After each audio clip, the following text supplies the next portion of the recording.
গিয়ে শহীদ হয়েছে বদরের প্রান্তে, উহুদের প্রান্তে।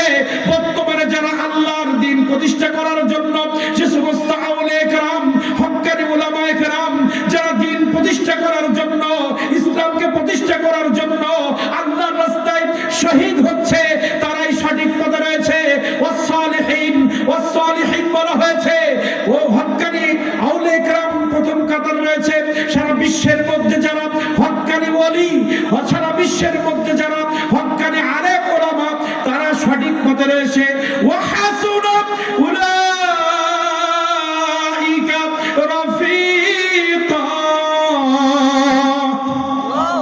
উলাইকা রাফিকা, এর থেকে আর কোনো দামি পথ নাই। কোন পথে চলতে হবে? নিয়ামত পেয়েছেন কারা?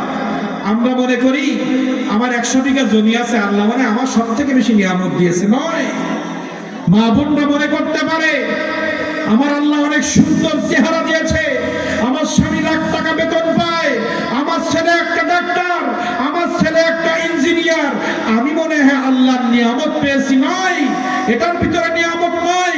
আপনার সম্পদের ভিতরে যদি আল্লাহ না থাকে, আপনার সম্পদের ভিতরে যদি নবী না থাকে, আপনি নিয়ামত প্রাপ্ত, আপনি নিয়ামত পান নাই। আপনার টাকার ভিতরে আল্লাহ, আল্লাহ রসুল যদি থাকে, তাহলে আপনি নিয়ামত প্রাপ্ত। কারা নিয়ামত পেয়েছে? আল্লাহর পক্ষ থেকে নিয়ামত পেয়েছে কারা? যারা নিয়ামত পেয়েছে তাদের লিস্ট দিয়েছেন আল্লাহ তাআলা।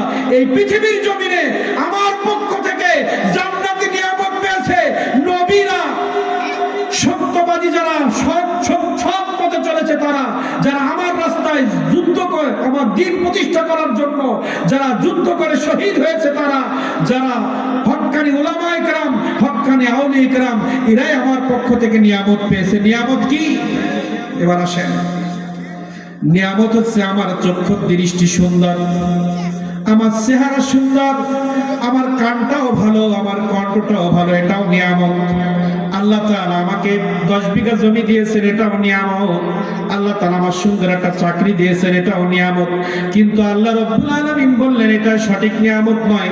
সঠিক নিয়ামত হচ্ছে দুনিয়াও সুখী, পরকালে সুখী। যারা দুনিয়া আল্লাহর গোলাম হয়ে ঈমানদার অবস্থায় কবরে যেতে পেরেছে, এরাই হচ্ছে দুনিয়ায় নিয়ামত পেয়েছে।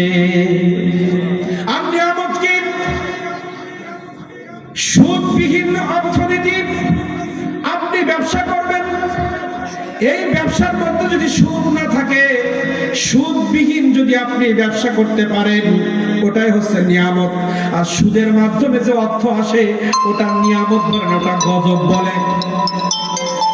সুন্দর করে বুঝবেন, আল্লাহ রাব্বুল আলামিন নবীরা নিয়ামত পেয়েছে, শহীদরা নিয়ামত পেয়েছে, আল্লাহর ওয়ালিরা নিয়ামত পেয়েছে, যারা সত্য কথা বলেছে শহীদরা নিয়ামত পেয়েছে, যারা হক কথা বলেছে তারা নিয়ামত